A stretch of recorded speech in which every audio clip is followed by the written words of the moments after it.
Christmas Eve, 1945, Fayetteville, West Virginia. A house is burning. Inside, 5 children are supposedly sleeping on the second floor.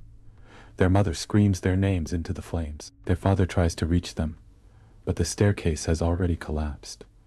He runs outside to grab a ladder. It's gone. It was there that morning. He tries to move his coal truck closer to climb onto the roof. The ignition is dead. It worked perfectly the day before. By the time the fire department arrives, 8 hours later, the house is nothing but ash.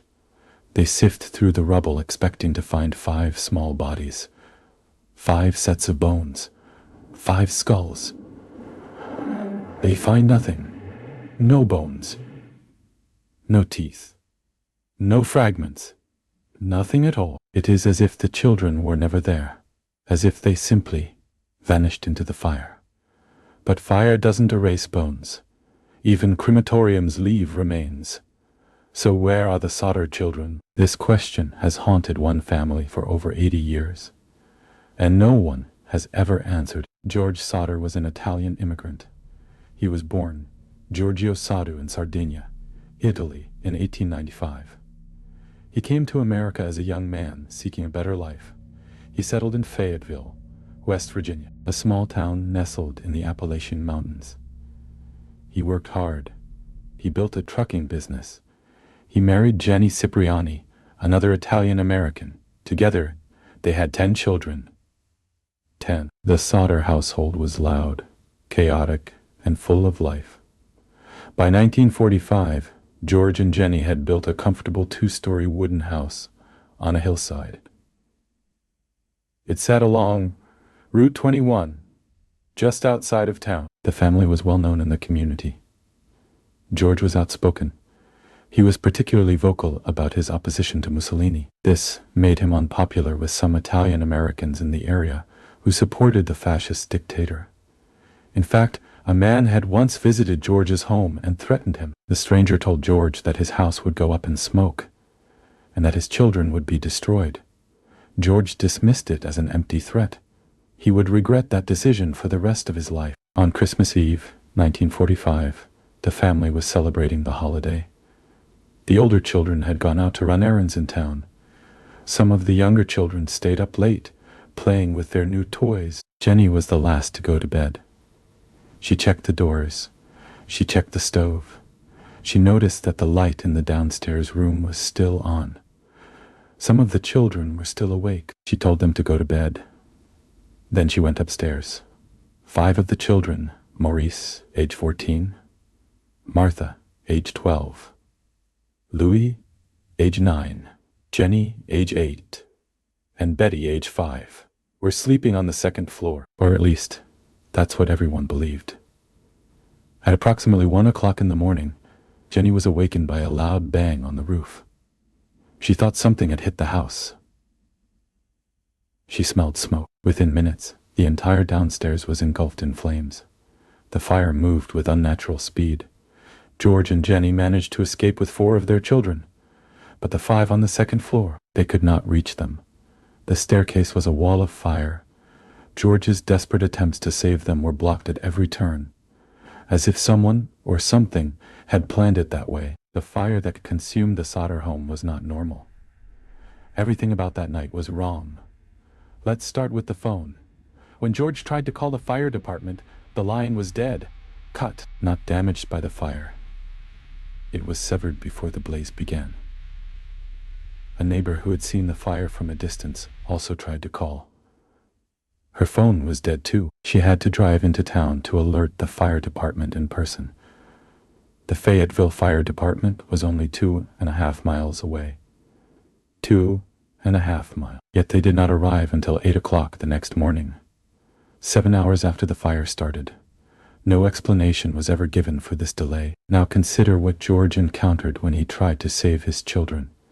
He ran to grab the ladder that he always kept leaning against the side of the house.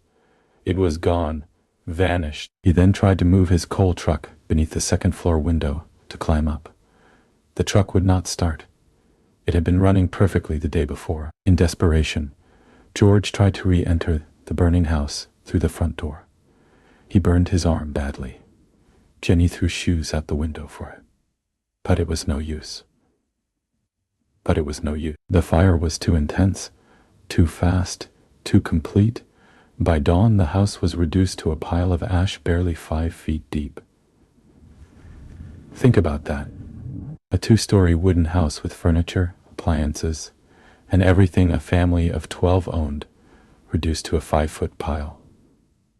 The local fire chief, F.J. Morris, conducted a brief search of the ashes. He declared that the children had died in the fire and that the flames had been hot enough to completely cremate their bodies. The cause of the fire was listed as faulty wiring. Case closed. But George and Jenny Sodder were not convinced. Not even close. They knew something that the fire chief either ignored or didn't understand.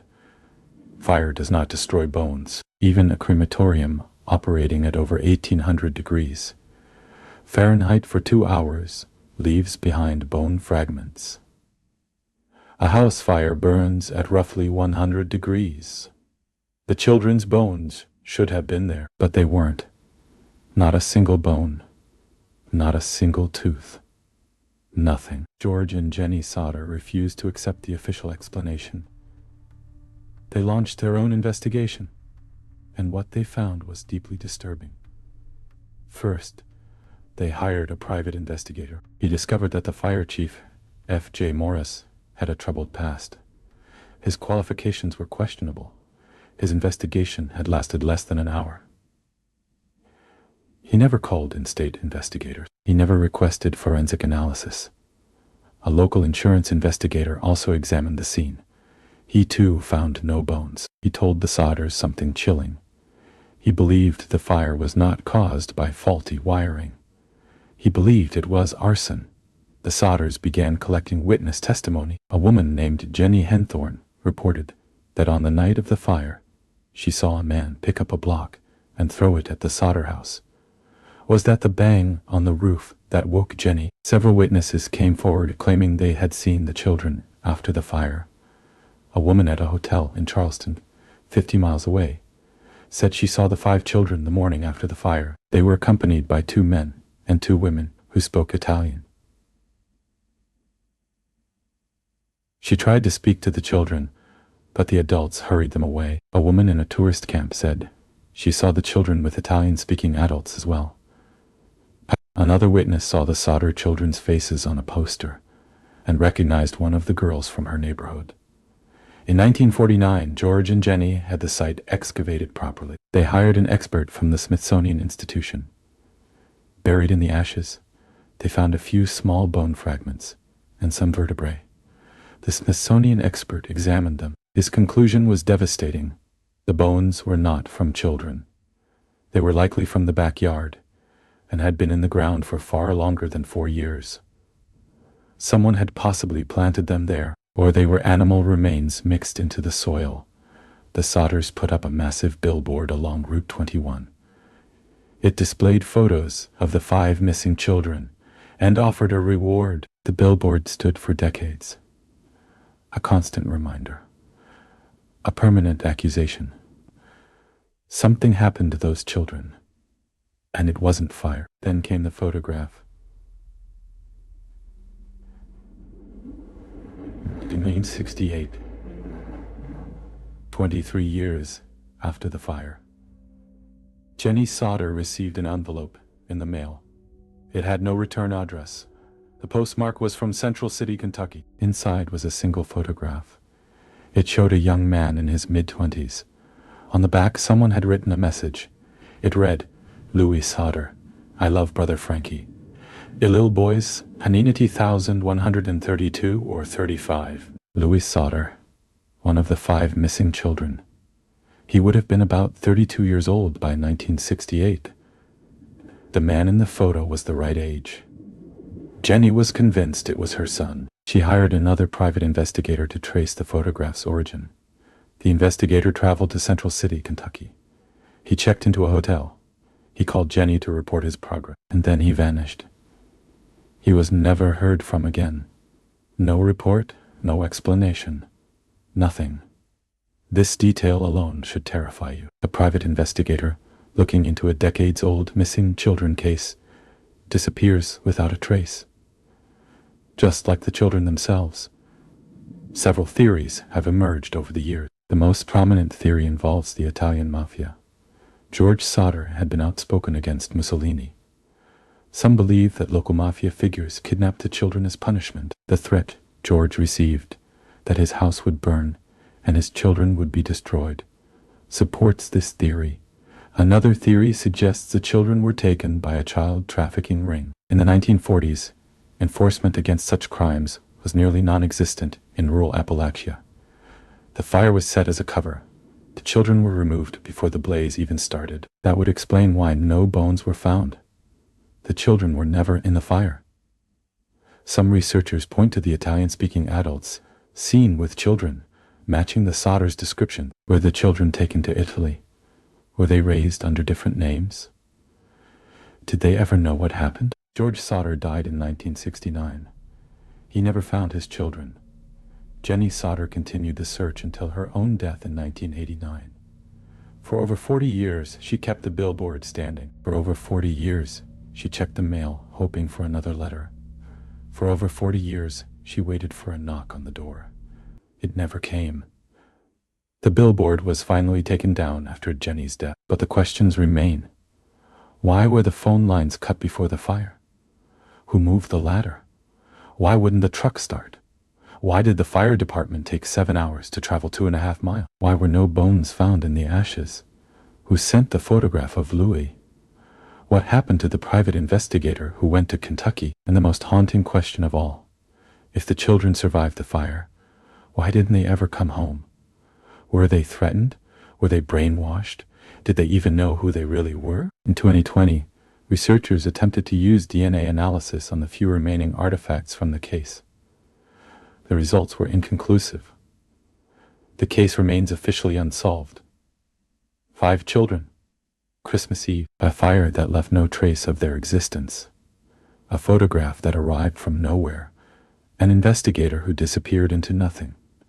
The Sodder children have been missing for over 80 years now. Every Christmas Eve, somewhere in West Virginia, someone still wonders, where are they? What happened in that house? And who is responsible for the longest unanswered disappearance in American history? Some mysteries fade with time. This one only grows darker. The Sodder children vanished on Christmas Eve, 1945. 80 years later, we still don't know what happened. If this story kept you awake tonight, subscribe to Dark Archive. We uncover the cases that history tried to bury. Hit the bell icon so you never miss an episode. Because the next story might be even worse. See you in the dark.